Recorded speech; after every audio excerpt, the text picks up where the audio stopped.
I have hit 90 straight days of recording a video, editing it, and posting it every day.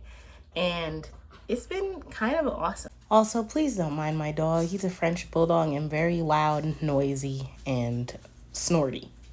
Like, I've been really proud of myself to be able to hit 3 months, and there may be a point with this channel where I change the upload schedule, and I think maybe is a strong word. It's definitely going to be a point where I don't upload as often, but right now it's been nice because I finally getting through my goal. I'm a fourth of the way through, and it's pretty exciting. I think that the more I kind of make these, the more I realize that everything kind of has a reason. The more I realize people actually like to watch it at this frequency, and maybe it's too much for some or maybe not, but it's been really exciting. It's been awesome to make videos, and I kind of wanted to talk a little bit about what led me to do it in the first place, and kind of my story on where I started and everything.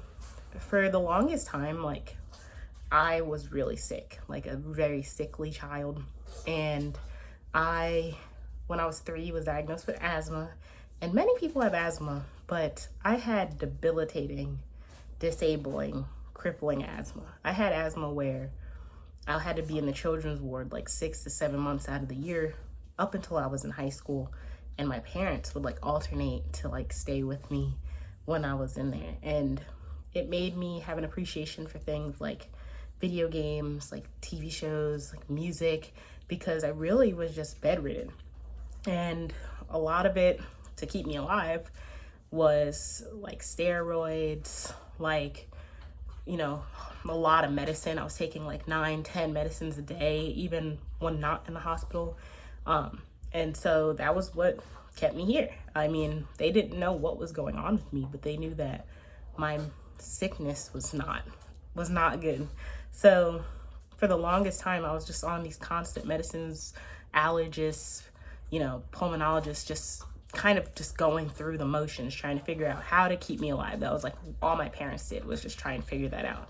And over the course of time, I started to figure out that it's worth it to try things, even if people don't like it, even if things don't work out the way you want them to. It's just for you.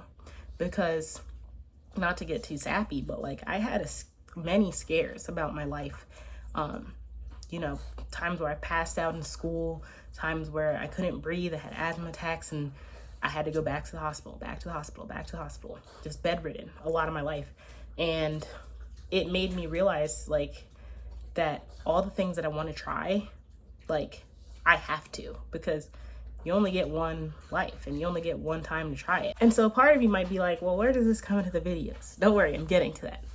So when I hit high school, I actually moved states, and that helped my asthma a little bit. I was still very sick, but not bedridden sick, just medicine sick. So I had to live off of it and kind of just figure it out from there. And over the course of time, it's gotten better, but I still constantly use medicine, and try and keep my day-to-day while also having some breathing issues. So going into making music and everything, I got into trumpet and clarinet, and I was playing all these things in high school because I never got the chance to do it when I was young.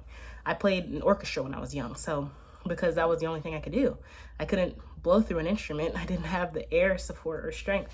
And now getting into college and everything, and after, I was playing trumpet, I was a session musician, and I realized how much it actually harmed my body to do it, because I love it and I love playing trumpet and I play them in some of my songs. But if I were a session musician every day, I don't think I would be able to be, because it would hurt my chest and my body, because my asthma is so strong in my life and prevalent. So switching over to computer music was a lot better, and being able to, produce and make things in bursts and kind of not have to be on for 2 hours playing for jazz and stuff like that, because that's what I used to do. And I realized it opened up a whole new world for me, outside of just, my asthma.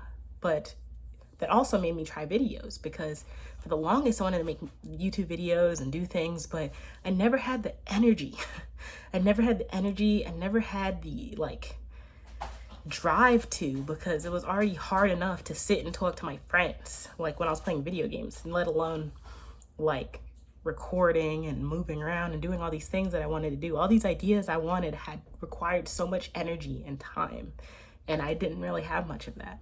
And I guess I'm reminded of that because I had a car accident last week and it was not great. But the problem was I came from the doctor and they said like my liver was fatty, and I was like, how's my liver fatty? Like, I'm pretty healthy. I was a vegetarian for a long time. I was a pescatarian, and like I eat meat now, but I'm pretty healthy. Like, I have a healthy diet, I exercise, I'm active. But the thing is, when you spend 20 plus years taking medicine, 8 to 10 medicines a day, it takes a toll on your liver. So I'm like, well, I have to try and reverse it. And I say that not because, sympathy or, oh, I'm done, whatever, but more so that like, no matter what you have going on, there's reasoning behind what you do. And when I learned that information, I was like, okay, so now I have to go like double healthy, because I don't really drink, I don't smoke, like anything like that, but I have to be so healthy to keep up with like all that time that passed in the background. And that made me realize that there are so many things that you can reverse, you can work on, but like the time is now, the present is now. Like, I can't be regretful for, the doctors using medicine to try and save my life. Like, it is something that they needed to do to keep me alive, and now I just have to deal with it. And I also learned why I can't like really do the trumpet and stuff as much anymore, and that's because I have like partially collapsed lungs. So like between that and everything else, like I just don't have the time or like energy and breath control and everything to be a session musician like I wanted to be for so long. And I say that because you can pivot and you can do things and you can create with different energy. And that's the whole point of the videos now, because now I'm making videos, I'm working on art, I'm working on computer music, and it's fulfilling because I thought like my life was over. Dramatic, but like my creative life was over if I couldn't play my instruments, if I couldn't do what I was doing for so long. I used to play 6 instruments, and now I can really only play a couple because of the breath control and everything else. Like, I still play trumpet somewhat, but not like I would want to if I were a session musician. And it wasn't even necessarily about skill, it was just about being tired. And so I'm just saying that to like figure out if there's something that you need to do to pivot and, figure out how to continue with what you want to do. But knowing that your body can't keep up or something can't keep up, the part of you, there are ways to do it. And I'm not saying that everyone has a way that they could find right away, because it took me a long time to do it. I literally played the cello for years because I couldn't play the trumpet, and I played trumpet and clarinet and everything, and I learned that it just wasn't good for me and I had to stop. So it's one of those things where you can do different, you can pivot, you can be creative, and you can do something that you really enjoy. You just may have to do it differently. But I appreciate y'all hanging out with me for the last 90 days, and I hope to see you for the rest of the year. And I'll see you tomorrow. Thanks for listening.